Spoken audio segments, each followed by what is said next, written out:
spring season. So have a look at our website and also the flyers that we send out. Now, on to the event of the day, going quietly cuckoo on a Chinese mountain. I've just had the pleasure of having lunch with Mark Quito. He doesn't seem particularly cuckoo to me, rather sane actually. And he's going to tell us a little bit about his life at the top of a mountain in China and what it was like to live there. Interestingly, Mark, as many of you know, has quite a background of doing many different things. He started off in the army. He was a metals trader, which took him to China in the first place.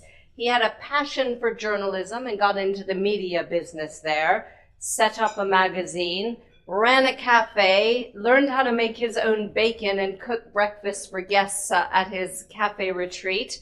And I'm very interested to hear what he's going to do next, since I think, as many of you know, he's made a sort of big splash in his decision to leave China. Anyway, I'll pass it to Mark, and there'll be plenty of time for question and answers afterwards. Mark.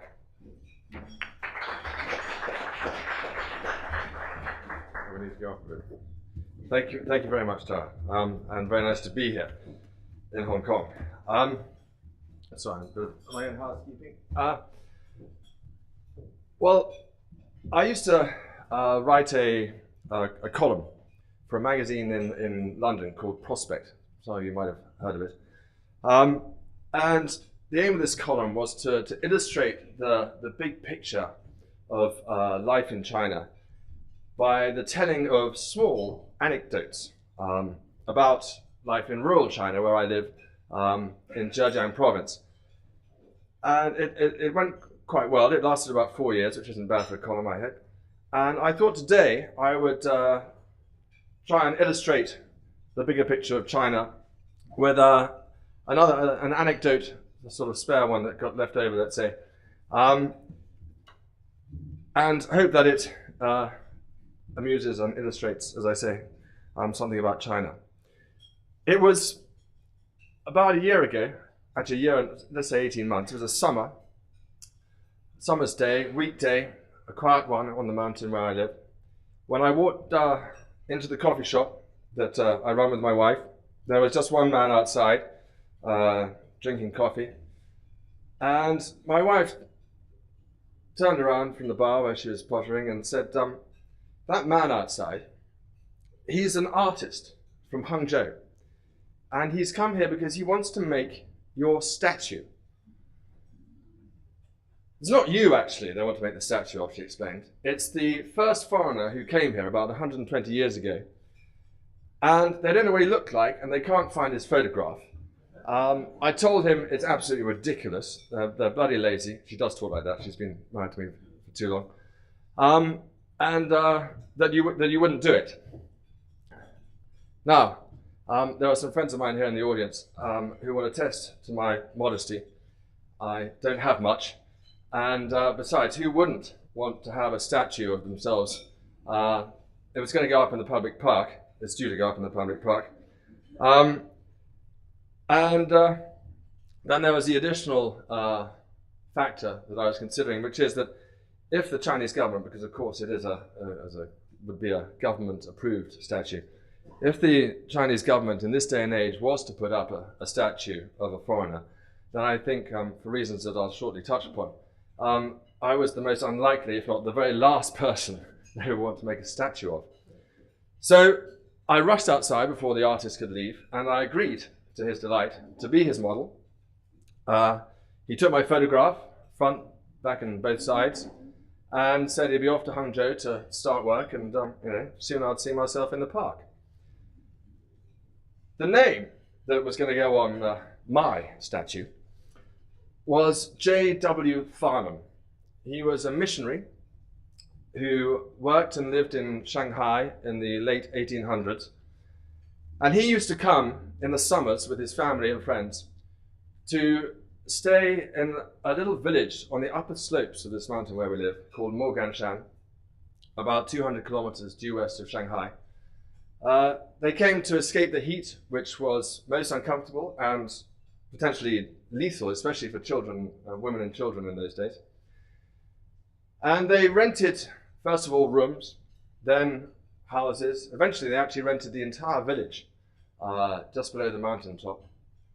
And one day, Farnham walked all the way to the top of the mountain and was surprised to discover there was nothing there. He was even more surprised and delighted to find there were freshwater springs all over the peak. Of course, very fresh, drinkable water in those days, like liquid gold.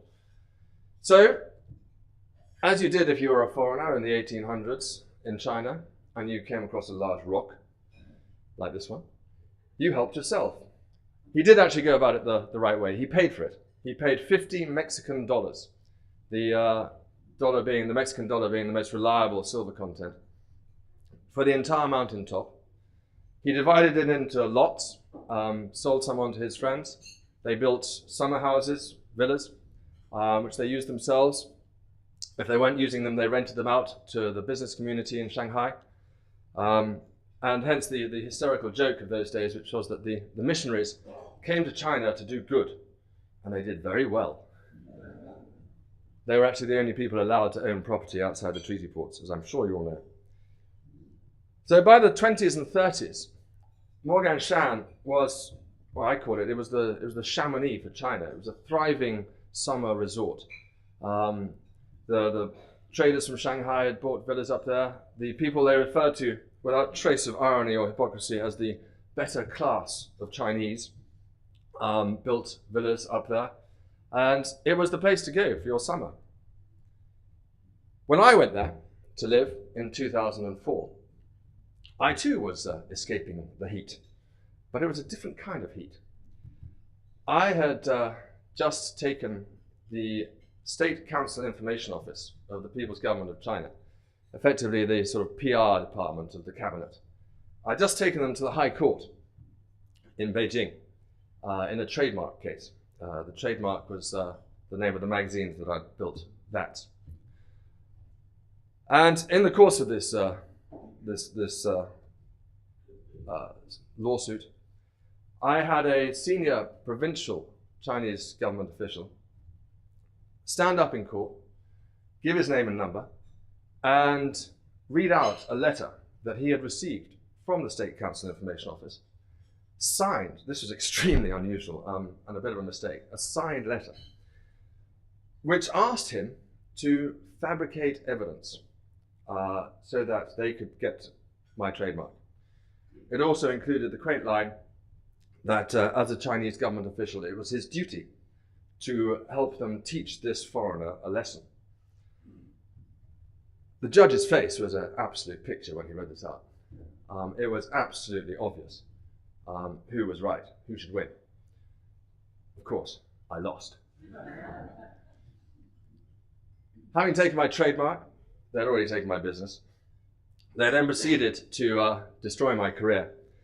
They put out the word to anyone who I tried to work with in media that I was a supporter of independence for Xinjiang, the Muslim province in the northwest of China.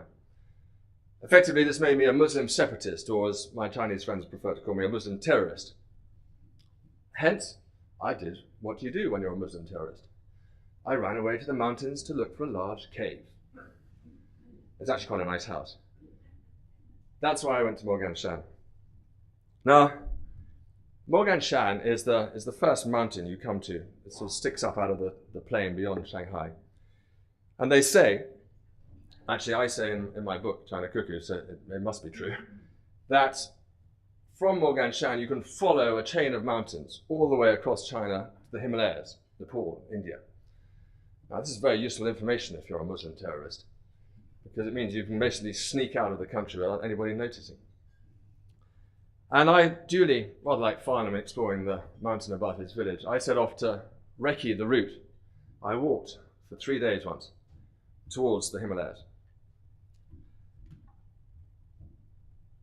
Hiking in and around Moganshan is very difficult actually. Well, they're beautiful mountains, but the mountains are all covered with bamboo, so navigation is rather tricky.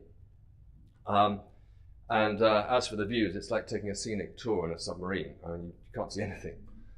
But I persevered. I got to the Tianmushan, which is the next big range of mountains. They're almost alpine, stunning. But I had run out of time. I was getting a bit lost, as I say. I turned around and I came down the mountain I was on into the back of a little village. I went up to the first person I saw, a young man standing outside a restaurant, and I asked if he could help. I said, could you help me find a mianbao, a bread van taxi, the sort of little vans, look like a loaf of bread, they're the standard taxis around us. He said, sure, I've got a friend who's got one of those. Where do you want to go? I was a bit embarrassed. I said, well, it's actually quite far. Well, I thought it was because I walked for 3 days. Actually, it's, as the crow flies, it was quite close. I said, all the way back to Moganshan. Moganshan, he said. You mean that place where that foreigner called Mark's just gone to live? So if you are a Muslim terrorist looking for a hideaway, I don't recommend Chinese mountains. They'll find you. I actually went to Moganshan the first time in '99. I was looking for my weekend escape from the stress of running a media business in China. And my friends and I, we found a villa where the caretakers let us have some rooms sort of on the side. We weren't supposed, it wasn't really a guest house. We would take with us 3 ingredients that I consider vital for the enjoyment of a weekend, anywhere in the world, but particularly China, particularly rural China, where none of them are available. And those ingredients were fresh coffee, fresh bacon, and fresh whiskey, which reminds me, excuse me, cheers.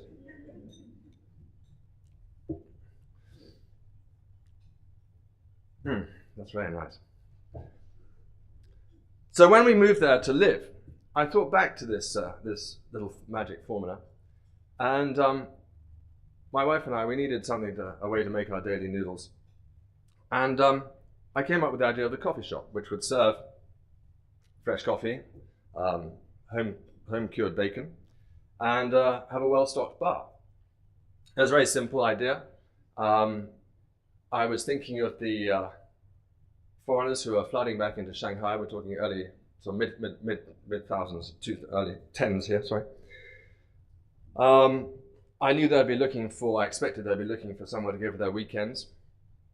Likewise, the Chinese, the increasingly affluent Chinese, we can't call them the Chinese of the better class now, but I call them the Chinese with the better cars, which is too true.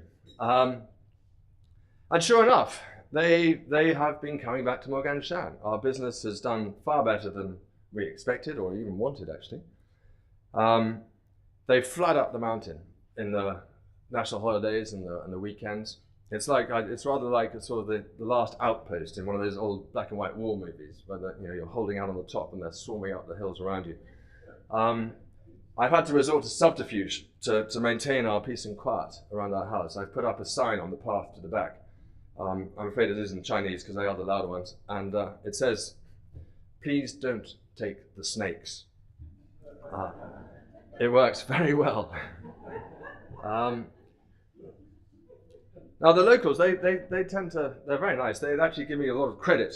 It's undeserved. I say it was obvious. For this sort of resurrection of Moganshan as a summer weekend retreat. The local government, for example, every time the Moganshan gets into the media, thank you everybody who's written about Moganshan, by the way, they think it's my doing, which is not the case.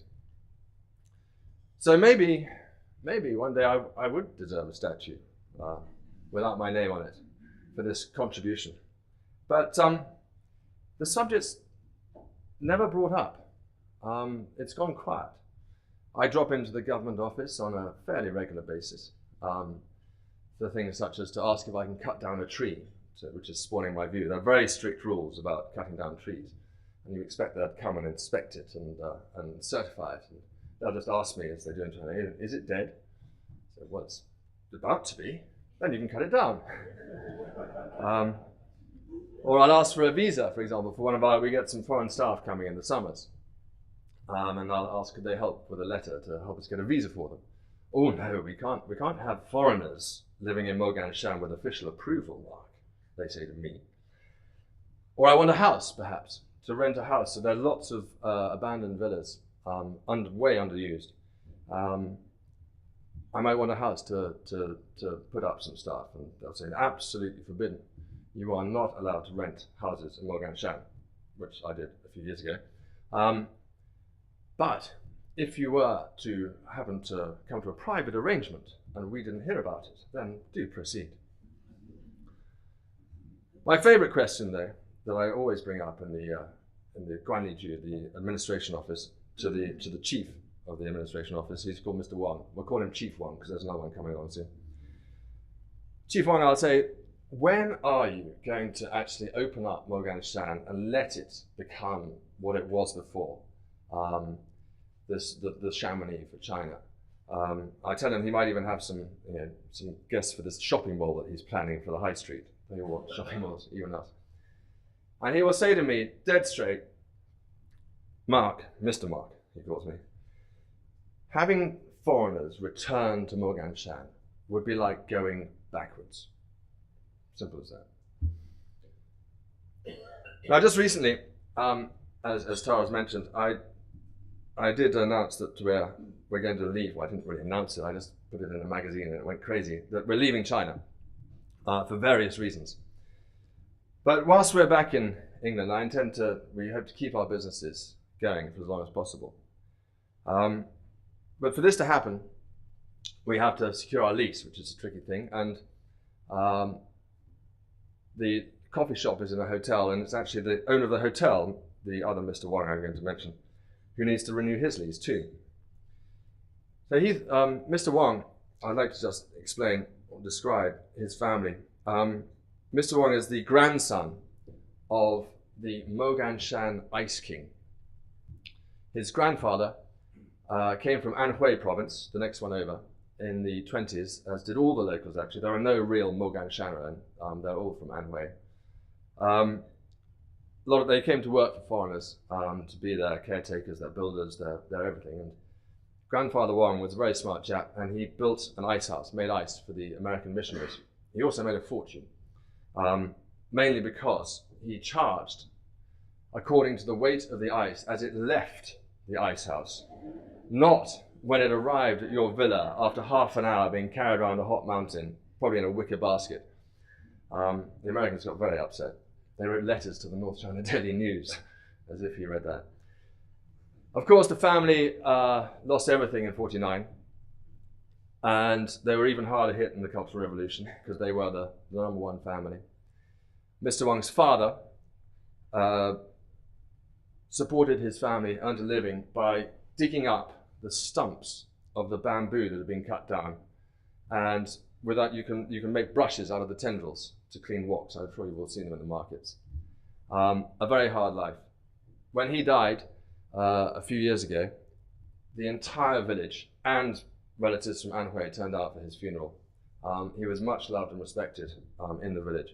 And I think if anyone should get a statue in Moganshan, it should be one of the Wangs. So, Mr. Wang, my friend and actually our business partner as well, slightly, asked if I could help him. He thought, since I seem to be getting so much credit for what I've done in Moganshan, I would hold some sort of sway and might help him get better terms for his lease, which is obviously going to affect our lease. So he asked if I would go with him to see Chief Wang when he went to negotiate his lease. Of course I agreed. We went to Chief Wang's office together. We were given our cups of tea in those cheap paper cups, sat down in the enormous pleather armchairs they use. And I cast my eye around Chief Wang's office. I rarely go actually into his office.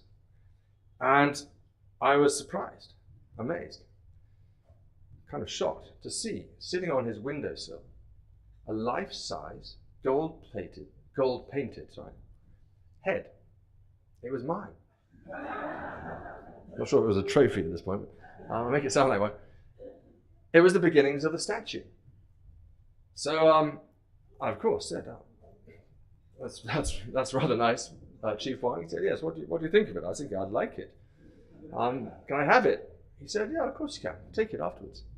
I said, what about the rest of the statue? He looked me straight in the eye and said, we're here to talk about a lease today, aren't we? Right. Yes, I said. It's like that. But I indicated Mr. Wang beside me, and I said, actually, it's Mr. Wang's lease that we're here to talk about. Chief Wang looked across me at Mr. Wang and said to the scheme of the number one family, the most established, well-known family in Morganshan. I'm sorry, who are you? We've never met, have we? Now, we all know China has an awkward, mainland China, let's say, or the party, has an awkward relationship with foreigners. They have an awkward relationship with foreigners in Chinese history, the role we've played. Well, that moment, I was the one who felt awkward. I felt embarrassed in front of Mr. Wang. I must say, I was confused by the fact that one day they want to put up my statue with my name on it. Next day, they don't want to talk about it. 1 minute, they're thanking me for bringing back foreigners to Morganshan. The next minute, they're saying, we don't want foreigners in Morganshan. And it's that awkward sort of relationship that I hope this anecdote by a roundabout route has illustrated today. As for me, what do I get from it? What do I take away after 17 years in China, 8 of them in Morganshan? This is what I've got. I have got a very fine gold hat stand that looks just like me. Thank you.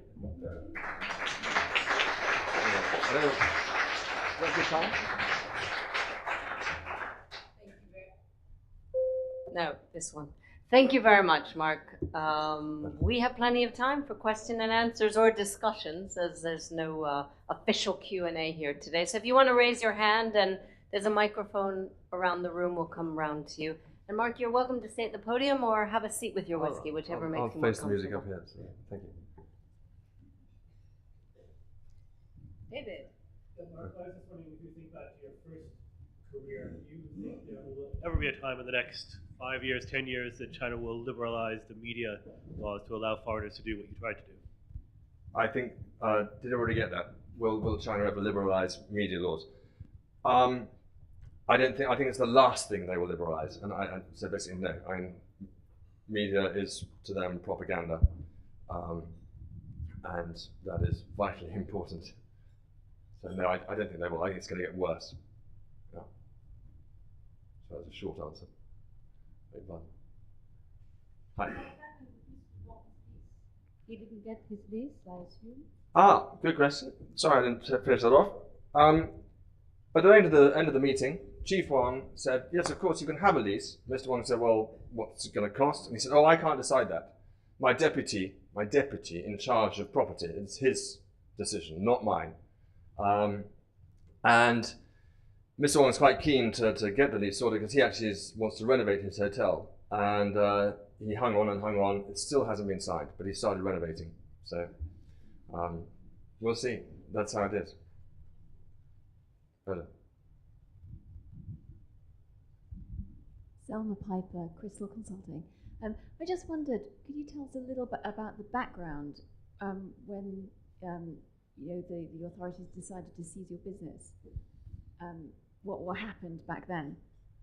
How I lost the business? Yeah. Basically. It was a matter of fate, control. Obviously, I had a publishing partner, as everybody does in China, every so-called independent publisher. I had a government partner who was the State Council Information Office's subordinate sort of publishing company, which they were allowed to make money through.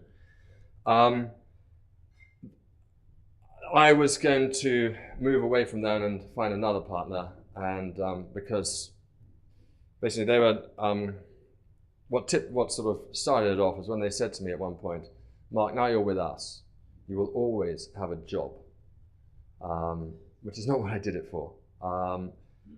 I had built a system whereby basically everything was all hanging there. I deliberately kept it hanging. There was no ownership anyone could claim of the magazines. And I was waiting for that safe home to come along. I thought it would be with them. It wasn't. They basically said, your days are numbered. We're just going to employ you and then dispense you when we're done. And I actually found a home for it here in Hong Kong with Tom, who were investing in Chinese media at the time. And cut a long story short, we were gonna partner up. and they were going to make it safe. Unfortunately, just what I'd always done in my career building these magazines was make my move and then say sorry later every time I moved on like this. And I was all set to do that. However, things had got so big at this point, and some of my very senior staff thought it wasn't worth this last fight. They were quite happy with the way things were going. And so they told the government what I was about to do, and I couldn't move first. I had a brilliant plan.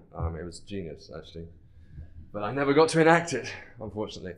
And just in case anyone's wondering, and I do get told by people that I was a fool to take them on. I should have just hung in there and got what I could out of it, which is actually what I expected.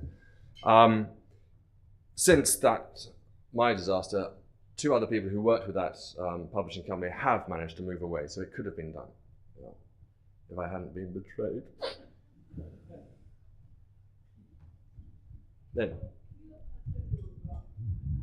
Let's wait for them. Okay, I can repeat. Sorry, Oh. if you were persona non grata in China, why did you decide to stay? First of all, back then, I didn't consider Moganshan as China. It's a little hideaway. It really is. I forget the Muslim terrorist metaphor. It's a bit of a stretch. I don't have a beard. But it really is a hideaway. I'm actually very convenient. The Financial Times said that I'd left China.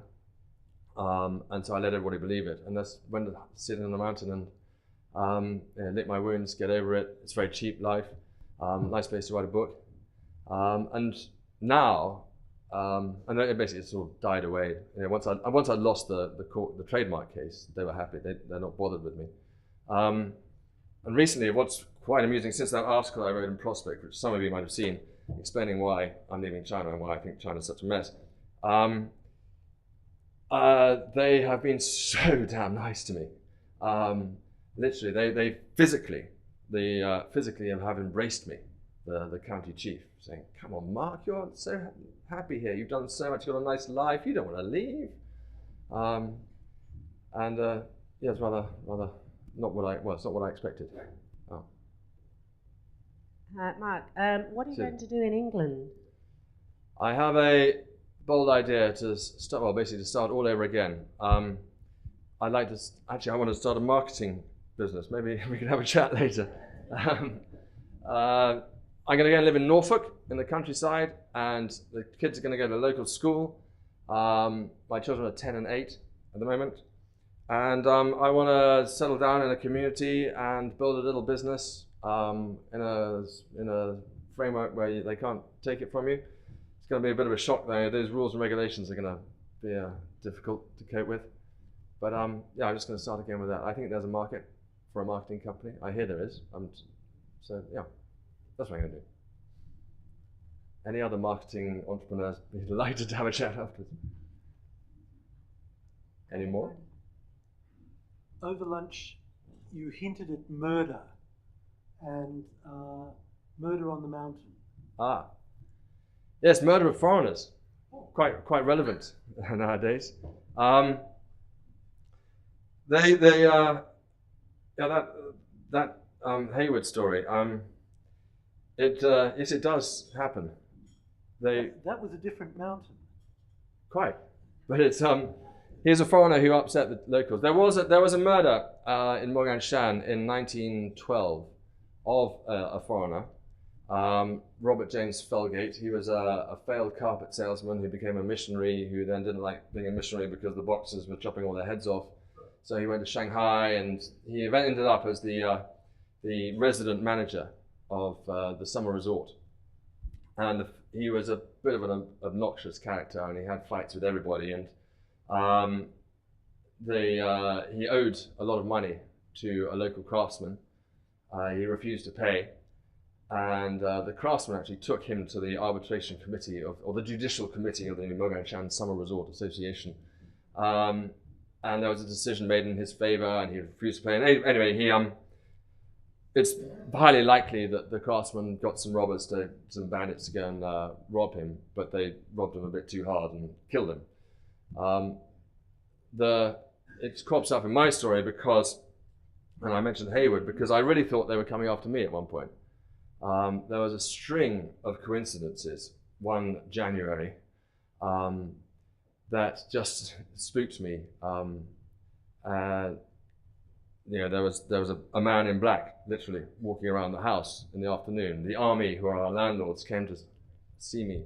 I was actually chopping down a tree illegally at the time. They ignored that and said, "We just wanted to see if you were here and if you were alone."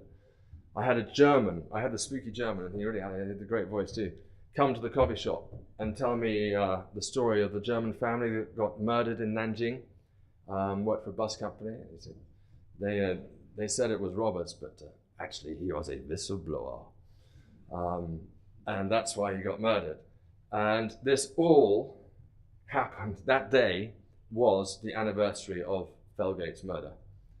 And I was on my own on the mountain. It was cold, it was lonely, and I went a bit nuts, basically. I really thought they were going to come for me, and I barricaded myself in my bedroom. I got all my axes and things ready. I recce escape routes, and then I drank a bottle of whiskey, and I was fine.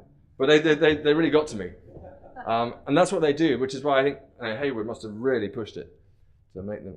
Although Goo Kai Lau was a case on her own, but they do. The party, the baddies, they get in your head and they want you to just go away, and that's a good example of how they tried to make me go away. Yeah. Lynn.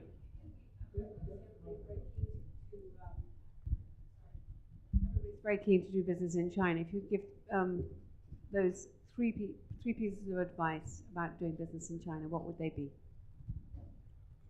Bacon, coffee, and whiskey. Thank you. No, I'll give you a serious answer. And it's only one piece of advice: don't build a business in China. Do business with China by all means. Trade. That's how the foreign fortunes have always been made in China. But as for building business, I highly recommend against it, because it's you're competing ultimately with the government, who they can change the rules how they like. It is not you might make a profit. You probably will make a profit, but it won't be. I don't think it'll be a fair profit, and it won't be long lasting. It won't be secure. Sort of following on from that, Mark, a lot of your stories are quite romantic, colorful anecdotes about your experiences there, both good and bad. But now in 2013, there's lots of foreigners in China. The economy is booming to a certain extent. Is the romance kind of over for people who want to go and build something new and different or have an adventure? Is that kind of gone in China now? I think the next big adventure in China is going to be when it all doesn't break up, but when the upheaval comes. I'm convinced that there will be major upheaval of some sort in the near future. So if you're looking for adventure, then yes, you're probably going to get it in spades. But certainly of course, the kind of the romance of breaking new ground has gone. It's China is as a kind of economy. It's sort of established, and as we were saying over lunch, the people who come to China to do something, to be part of developing China, their days have gone. It's now you come to China to do something which you're good at, because and you're a professional already in some sphere. I think yes, the romance is gone. Yes, it's also very dirty. We have time for one or two more questions. Aside from the opportunities you're going to pursue back in England, I was wondering if you could elaborate a bit more on, exactly why you are leaving China and why you feel you have such a pessimistic view and feel there'll be this upheaval. And I think you said the control of the media will get worse, where many people think that, China's opening up very slowly. Right. I think the main behind it all is the fact that the leadership of China is less and less like a real leadership. They are all the party cares about is maintaining its power.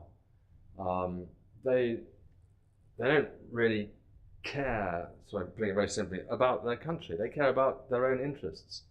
They're in it for themselves. And there are these problems that they're refusing to deal with. Healthcare, education, the aging population, the pollution, all the officially bankrupt, statistically bankrupt banks, rigged state-owned enterprises which are on stock markets which don't make any money, what they're doing with their currency and all that sort of thing. This economy thing that they claim they're going to create a domestic market. I mean, it's just not happening. They're all sort of short-term stuff. But where was I going with this? I had the big thought, I've just lost myself. Sorry. I was going to come up with a real big punch, and I've forgotten what it was now.